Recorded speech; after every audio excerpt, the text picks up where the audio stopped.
బడుగు బలహీన వర్గాలను టీడీపీ ప్రభుత్వం అణగదొక్కేస్తోందన్నారు వైసీపీ నేత బొత్స సత్యనారాయణ. చెరువుల పూడిక తీస్తామంటూ నీరు చెట్టు కార్యక్రమంతో టీడీపీ పెద్ద ఎత్తున దోపిడీకి తెరతీస్తుందన్నారు. పేద విద్యార్థులకు ఉన్నత చదువులు చేరువ చేసేందుకు ఉద్దేశించిన ఫీజు రీయింబర్స్మెంట్ పథకాన్ని టీడీపీ అధికారంలోకి వచ్చాక నిర్వీర్యం చేశారని ఆరోపించారు.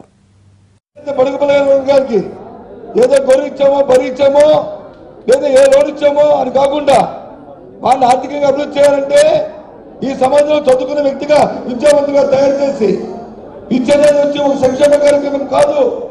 ఈ రాష్ట్రానికి పెట్టుబడి, ఆ పెట్టుబడి ఏదైతే 150% మంది బలహీన వర్గాలు ఎవరైతున్నారో ఎస్సీలు కానీ ఎస్సీలు కానీ బడుగు బలహీన వర్గాలు కమ్మరు కానీ కుమ్మరు కానీ నేత కానీ గీత కానీ కార్మికులు ఎవరున్నారో ఆ కార్మికులందరికీ కూడా మరి విద్యార్థులు రావాలని చెప్పి మరి కేజీ నుంచి పీజీ వరకు కూడా ఉద్యోగస్తులు పెట్టి డాక్టర్లుగా ఇంజనీర్లుగా తయారు చేసిన ఆ మానవాడు తయారు చేస్తే ఇవాళ ఈ ప్రభుత్వం దాన్ని తృప్తిపడుతున్నా మేము చూస్తున్నాం.